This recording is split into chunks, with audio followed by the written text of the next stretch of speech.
recording the thing. That's why the things were very slow. Okay, these are the few slides that I've prepared just for the sake of the understanding. Uh, they are these slides are very much helpful to understand the concept of acid, bases, and salt. Like especially for those students who are in GCO level, IGCSE, and GCSE. And this is now in my first slide that I prepared for the students that we have also studied in our last class. Acids are what? Basically, we experience different kind of substances. Some are acidic, some are alkaline or basic, and some are neutral. But how can we identify that these are the acidic substances, basic or neutral? In our yesterday class, we have studied in detail what kind of theories are available to define the concept of acid and bases. The most common theory, that is the acids can release the hydrogen ion, and hydrogen ion, they are also called protons, and protons, it means the acids are proton donor. At the other hand, the bases, they release the hydroxide ion and they produce the solution which pH is more than 7. So what can you say that a simple way that was introduced by Sorensen, and he introduced one scale which is called pH scale. Now you can see that this is the pH scale which is starting from 0 and it is ending to 14. Now those substances which pH is less than 7, they are regarded as acids, and the substance which pH is increasing or more than 7, they are alkaline. In our last class, what we have also studied that the substance which have the tendency to lose more hydrogen ion, basically they are strong acids and their pH is very low. But the substances uh, which pH is more than 7, basically what are they? What are they? They are the basic substance or alkaline substance. But if they are at the last of the pH scale, it means they have the tendency to lose more hydroxide ion as compared to acids. But what about those which pH is 7? It means that such substances, they have the equal quantity of hydrogen ion and hydroxide ion like pure water. Okay, now what does these color mean? Okay, as I have told you that how can you identify which substance is acid or which substance is base? According to that phenomena, we use different kind of indicator. And what do you mean by indicator? Just write it down. What do you mean by indicator? The chemical indicator, these are the substances that changes the color according to pH, or they changes the color, or and their change in color indicate that the substance is acidic or basic. Basically, we also use different kind of indicators to identify the different redox reactions. Like you have also experienced the food test of ethanol, alcohol, and iodine solution test, Benedict cell, Barrett cell. These are also the indicators, because when we react different kind of substances, they change the color. And let's suppose if a substance with pH is 0, that color is there. If the pH is going to change, the color will be here, and such kind of indicators that can use to identify the pH, they are called universal indicator. There are so many other indicators that we also use. I have told you that indicators are the substance. By the help, we can identify the substances acidic, alkaline, or they. But how can we identify the substances acidic or alkaline? By the help of the color change. Okay, and remember, indicators are always used in a liquid state, or we use in a different kind of liquid phases, because their color change, like cobalt chloride. Cobalt chloride is the indicator which is used to identify the change, which is used to define the presence of water. Right? One of the indicator that we use, and please write it down, this is, and take a snapshot of this slide. The universal indicator that we use in the laboratories, what is the benefit of universal indicator? Because it does not only describe the substance is acidic or alkali, basic is, it also describes that what is the pH of that particular substance. Like for example, if you are using the litmus solution like red or litmus blue litmus solution, okay, now that litmus solution only defines that the substance is acidic or alkali or basic. But what is the benefit of universal indicator? First of all, the universal indicator describes the substances or acid or alkali, but it also describes the different levels of their pH. Like you can see that if the pH is 0, the color is dark red. If the pH 14, the color is dark or blackish blue. If the pH is 7, it's about light green. Okay, like there are different other indicator like litmus paper or litmus solution. Let's suppose what I have told you, that litmus, when we react the litmus solution with the acid, it produces the red color. And how can you memorize that? That is the D, the last letter of the acid, that is D, and the first letter of the base is B. Okay, when the litmus react with the bases, that it will produce the color blue, and blue first letter is also B, B for blue, B for base. In the last acid is D, in the last of the red is the D. So you can say that. But litmus solution has no effect on neutral substances. Let's suppose if you have 3 bottles, one is acidic, one is neutral, one is basic. How can you identify by the help of litmus solution? If you use the litmus solution will produce the red color in the acids, blue color in the basic, but there is no change in the color. Okay, note down the point. Use the damp litmus paper or moist litmus paper if the testing of the gases, because the gases cannot react or they are very slow to react. There are other indicators that are the part of your syllabus like phenolphthalein and methyl orange. Phenolphthalein and methyl orange. Okay, please write it down. What is the change of phenolphthalein? Let's suppose phenolphthalein, that is the indicator that is used to identify the basic structure or alkalinity, because it is colorless solution. When it if it is used with an acid or neutral substance, there is no change. But when it reacts with the basic solution, it will produce the pink color. Okay, phenolphthalein is mostly used in the process of titration when we react the acid and bases to produce salt and water. The methyl orange, when you talk about the methyl orange, this gives this indicator basically has fire color. Okay, fire color. Okay, like the red with acid, yellow with neutral, and orange with the bases. And the red, yellow, and orange, this is the color of fire. Okay, that's why it is called methyl orange. Okay, red color with the acids like in the litmus, yellow with the neutral, and orange with the base. Okay, these are the few basic things that you need to understand and memorize. Now the next one. As we have studied in our last class, acids are what? Acids are the substances that release the protons and hydrogen ion, and they are non-metallic. Okay, hydrogen is a non-metallic ion. What are the basic properties that we have also studied in my first lecture, in my yesterday class? When they dissolve in the water, they give the hydrogen ion and proton. They have sour taste. They are strong ones and corrosive. Okay, like the strong acids, they are corrosive and their pH is less than 7.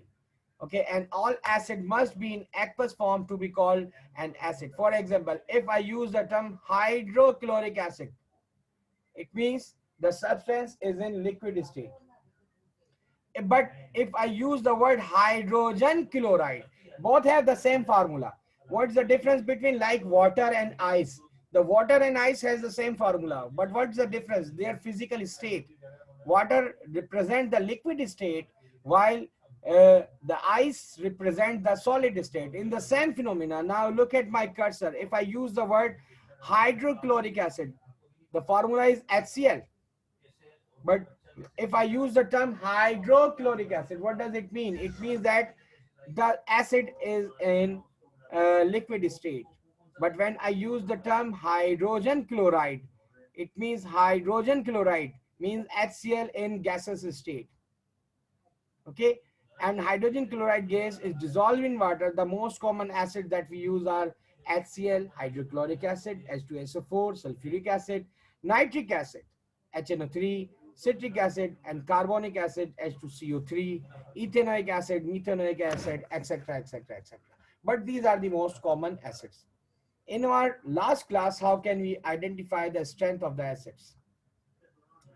Remember, the strong acids, they have the pH 0, 1, 2, 3.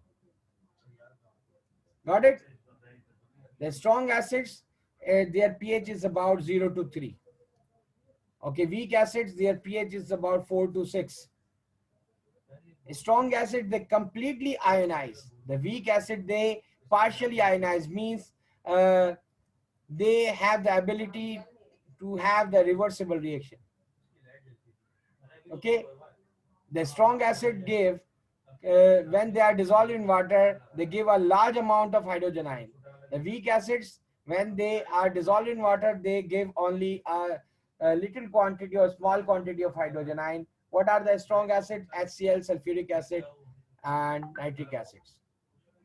What are the weak acids? Basically, they are the organic acids like ethanoic acids, the citric acid, the carbonic acid. Okay, now I just need to share my whiteboard. If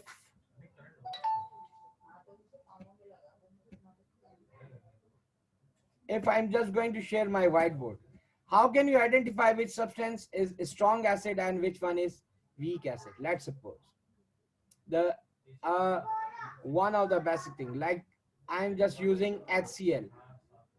HCl, I'm just dissolving HCl in water, and what will happen? It will fully ionize. Means this is basically monoprotic acid. This has the one proton here. Okay, it will release its all of the hydrogen ion here, and it will fully or completely ionized. Okay, by chemically you can identify that this is a strong acid.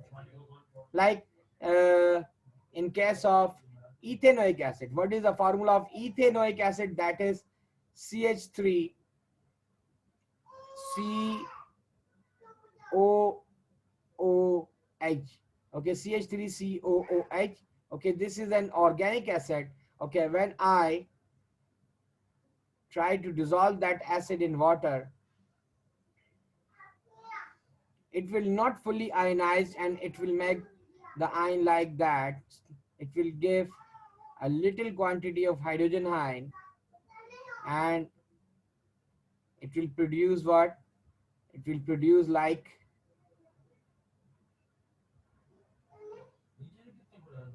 CH3 COO, and this is the negative charge, but this is usually a reversible reaction. These two arrows represent that the reaction is reversible. Okay, this is a reversible reaction, means it is not completely ionizing, rather than it is converting itself again back to that condition. Okay, normally the organic acids, when you talk about the organic acid which keep the carbon as well as hydrogen, normally they are the hydrocarbons also. They can regard it as hydrocarbon, but they are not fully hydrocarbon, but they have carbon and hydrogen, they are associated to one another. Now these are the organic acids. When you talk about the organic acids, they are usually weak acids. They are usually weak acids. Okay, by practical way, okay, how can you identify that which substance is weak acid or which substance is strong acid? Let's suppose I have one beaker And this beaker keeps what? This beaker keeps HCl. I have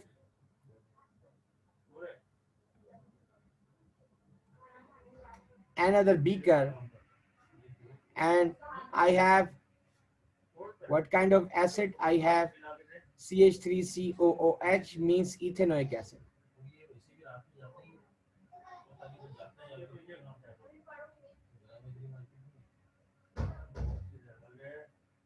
Okay, now what I'm going to do, as we have studied yesterday, the acids, they basically, they are electrical conductor, because when they are ionized in water, they give different kind of ions, and by the help of these ions you can pass the electric current.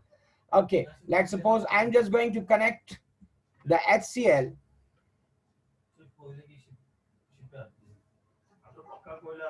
with a high voltage battery. This is the battery or the cell. Okay, I'm just using the word BAT, and again I'm connecting this battery with a bulb, and just what I'm going to do, I have connected here with this. Okay, what will happen if I pass the electric current? The bulb will produce the light. The bulb will produce what? The light, and its light is very high. The same thing that I'm going to perform here. Let's suppose I'm just making an electric circuit. The same thing, I'm just connecting this with a high voltage battery or simple battery, and the battery, let's suppose this is the battery, this is the 5-volt battery, or uh, the 5-volt battery here, the 5-volt battery I'm using, the same component that I'm using here. Okay, now what will happen? How can I say that? But practically I can say that the bulb will produce the color. Okay, it will shine, but not like in this case. Okay, is that clear? And there is another way. We have one of the apparatus which is called electrical conductivity meter. Okay, electrical conductivity meter. Okay, the strong acids, they show the more electrical conductivity as compared to weak acids. And like the, what is the unit of electrical conductivity? That is Siemens. Okay, is that clear, beta? Should we move further? Yes, sir. Okay, that's good. Okay, I will also share these PPTs to you, beta. Now I'm just sharing again my PowerPoint presentation to you people.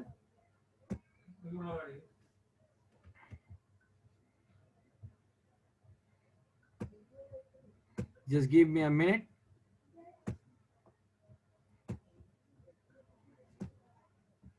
Okay, now that is about the strong acids and the weak acid.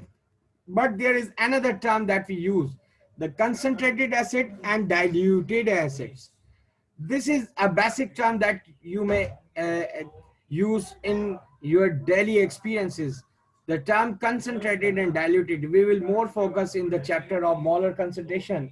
Basically, concentrated means the solute. Let's suppose we have the mixture of HCl. HCl means HCl is dissolved in water. Now, if the quantity of HCl is more, it means this is called concentrated. If the quantity of HCl is less and water is more, that is called diluted. Okay, this is a basic terminology. Okay, the concentrated acid are not necessarily too strong. Let's suppose if you have ethanoic acid, but the concentration of ethanoic acid, it is highly concentrated, but it doesn't mean that it will cause a damage to your skin. Let's suppose we have citric acid in lemon, but it will not cause as good as like I'm saying as good as like as HCl, but it will it may harm in our internal organs when we use more acidic content in our food and diet. Okay, now we will focus on bases. Bases are the substances made of, they give the hydroxides. Basically, simple term that bases are the ionic substances. Bases are the ionic substances. Usually they are metal hydroxide. Now look at here. Bases are usually metal hydroxides, metal oxides, metal carbonates, okay, and metal hydrogen carbonates, and ammonium hydroxide and ammonium carbonates. What is a common thing? That the common thing is that they all keep what? Okay, they all are ionic substances. But remember, when we talk about the metal oxides and metal hydroxides, do not mix that term. We have some exceptions like aluminum and zinc. Aluminum and zinc, they are the metal oxides, of like aluminum oxides and zinc oxide. Okay, aluminum and zinc oxide, they are not associated with the basic oxide. Basically, they are regarded as amphoteric oxide. We will also study that term in the last of this chapter. Okay, what are the basic properties that we have also studied? They are bitter in taste. They give a soapy feel. That's why the material that we use in our houses, like the soaps, the hand wash, and they have the slippery feeling, and the like oil also. Okay, they have the basic things like the fatty acids. The fatty acid, they feel soapy. Okay, anything which feels slippery and soapy, basically its pH is more than 7, then they are regarded as bases. They are also strong and weak bases, and some bases are water soluble. That's why they are called alkalis. And like acid, alkalis are also strong and weak, and they can be differentiated on the basis of their solubility test. Strong bases, they are fully ionized, but the weak bases, they are not fully ionized or completely ionized. Okay, like what kind of the bases? They are the weak bases. Bases like ammonium hydroxide, like is one of the basically strongest alkali, while the weak alkalis include the hydroxides of sodium like NaOH. But do not remember that they are not as much weak that you can experience such kind of material on your hand, because it may cause different kind of chemical reaction, and some people, they are very much allergic to different kind of chemicals. So do not try such kind of chemicals with your naked hands. Okay, the types of oxides that I was telling to you. Okay, basically when you talk about the bases, bases are basically the metallic oxides, but there are three basic types of oxides. There are three fundamental types. The basic oxides, they are the metal oxides. They react with the acid. For how can I say that they are basic oxide? Because they can neutralize the acids, and when they are dissolved in water, they produce the bases. They are insoluble in water except group 1 metal oxide. They can react with acid forming salt and water like Na2O, CaO, etc. Amphoteric oxide, they are also metallic oxide, but as I told you that aluminum and zinc, what's the meaning of ampho? Yes, Fatima, what's the meaning of ampho? I'm Ampho, not sure. ampho. Have you experienced the term amphibian in biology? They can do like amphibians. They can live in land and water, so it means they can do like both things, I guess. Okay, but the real meaning, amphi means double. DUAL, dual. Double means amphoteric oxide. They have the ability, they have some properties of basic oxides, and they have some properties of acidic oxides. Okay, although they are metallic oxide. And when you talk about the acidic oxides, they are what? The acidic oxide, they are non-metallic oxides. But there are some oxides like uh, carbon dioxide, carbon monoxides, they are called neutral oxides. Okay, there are basically four types of oxides: basic oxide, acidic oxide, amphoteric oxides, and neutral oxides. Okay, now the neutral oxides, when talk about I'm just going back to my whiteboard just to clear the concept here. When you talk about the bases, basically bases are what? Bases are the oxides. Bases are what? These are the oxides, and normally the metallic oxides. Okay. Now, when you talk about the oxides, the what is the term? What is the meaning of oxides? OXIDE. As the name is showing, oxide are the substances or the compounds, okay, they keep the oxygen. They keep the oxygen. There are two main groups of oxides. Like when talk about the oxides, there are two main groups that I just give the example to my students, like the oxides. Okay, at your level, in A levels you will also go in detail, but in the junior section level, just remember that there are two type of oxides: the metallic oxides or metal oxides, and the non-metallic oxide. Okay, the metallic oxides and the non-metallic oxides.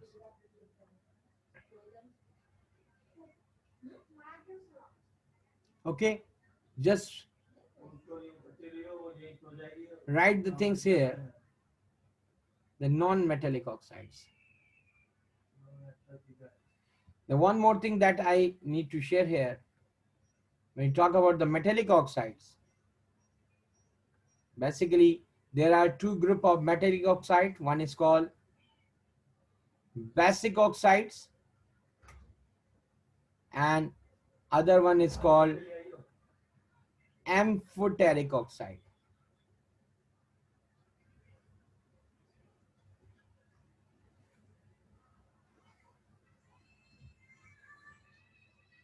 This is a concept map, and this is a concept map. By the help of that map, you can understand the concept of oxide at your level. Okay, in GC and IGCSE and grade 10 level or high school level. Okay, when talk about the non-metallic oxides, they are what? They are acidic oxides. They are acidic oxides, and they are neutral oxides. Okay, now this is the mind map to understand the term oxides and neutral oxides. Okay, in a broader way, as we know that in our periodic table there are the substances, they are either metal or non-metal or poor metals. Okay, when we talk about the metallic oxides, like the metallic oxides, in a broader 90% of the periodic table, it's about metals. Okay, so the metallic oxides, they are two groups. Like metallic oxide, the most of the compounds, the most of the metallic oxide, they are basic, but except one. This is called aluminum oxide.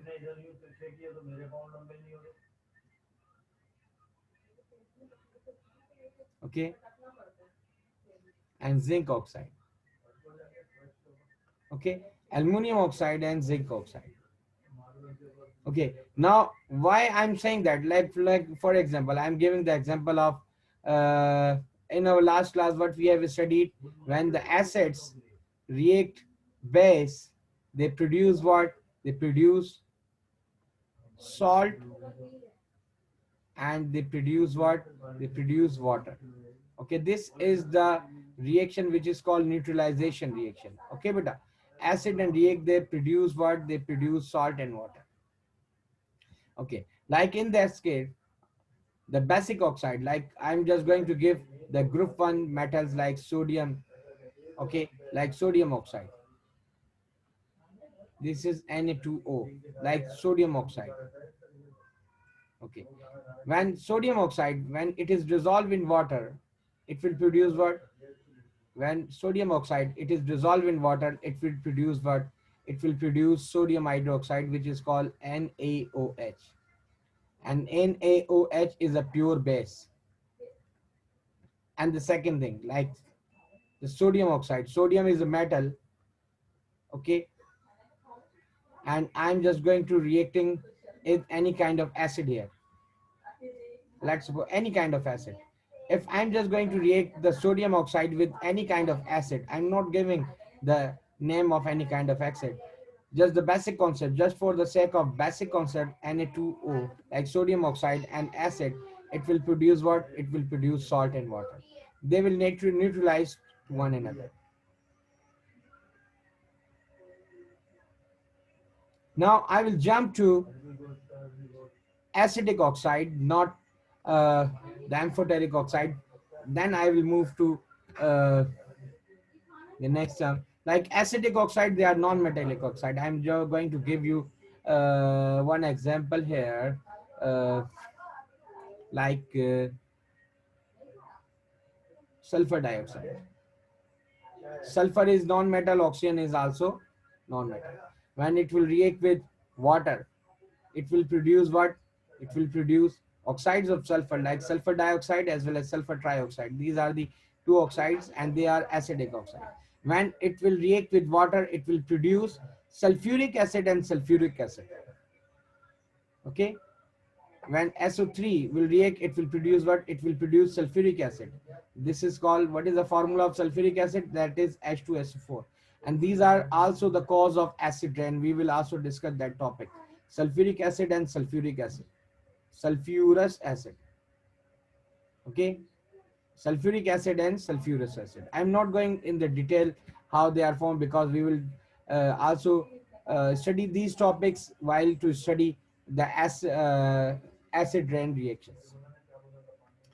And the second thing that you need to understand here, let's suppose the acidic oxide, any kind of non-metallic oxide, like I'm just going to give you one example here, sulfur trioxide or sulfur dioxide, any non-metallic oxide except neutral oxide. When I'm just going to react the any non-metallic oxide, they will also produce what? They will also produce the salt.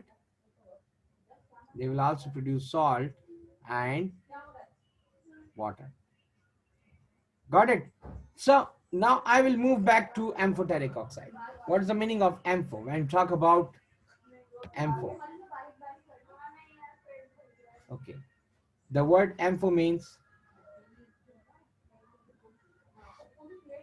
okay, what is it, beta? Please pronounce. DUAL. Double. Hmm. Now what is the meaning? DUAL. No, sir, it's DOUBLE. DOUBLE means double, and Hmm. DUAL means, that is called dual. Dual. Dual means double. Basically, dual is a classic word. Its meaning is double. Means they have the double nature. Means amphoteric oxides, like these oxides, when they react with acid, okay, when they react with acids, okay, when they react acids, they produce salt and water, and when they react base, they will also produce salt and water. Okay, means they have the ability to neutralize acids as well as they have the ability to neutralize the base. Like I'm just going to talk about aluminum oxide. Aluminum oxide and aluminum oxide is reacting with hydrochloric acid. Okay, what will happen? The salt aluminum chloride will be formed and water will be formed. But this aluminum oxide will react with sodium hydroxide like a base. It will produce what? Okay, sodium hydroxide. Sodium aluminate is a salt and water. Now this is what they are. They, when they react with acid, they become base, and when they react with base, they become acid. Got it? Now the neutral oxides, all of the non-metallic oxide, they are the acidic oxide, except carbon dioxide and the water. Okay, they are the neutral oxide. Okay, the carbon dioxide or carbon monoxide, nitrogen monoxide, and water, they are the neutral oxides. Got it? Now the carbon monoxides and water, they are basically what? They are the neutral oxide, the carbon monoxide. Water is also oxide. Why it is called oxide? Because it keeps Oxygen. What's the difference between metallic and non-metallic oxides? The metallic oxide are basically ionic compounds. They are what? They are ionic compounds. And the non-metallic oxides, they are what? They are basically covalent compounds. Okay, now that was about oxide that you need to understand here while you are going to study the concept of bases that are very, very, very, very, very important. They are very important while to understand the concepts of these.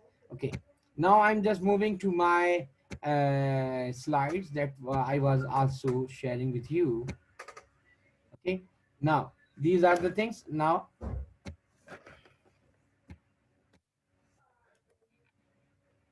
what about the salts?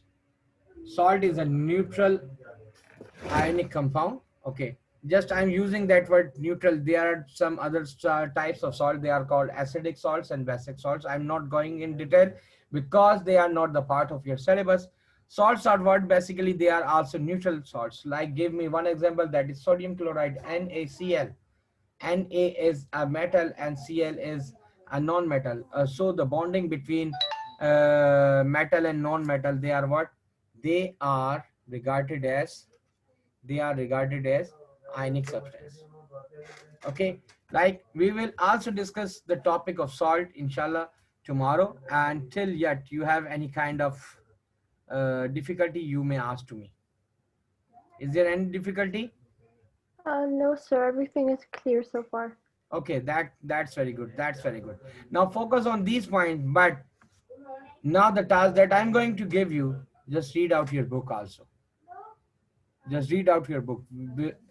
Basically, this is a symbiotic relationship. If I'm going to give you the lecture and I'm just going to clear the concepts by the help of online classes, then it means you need to understand what you need to understand your book also.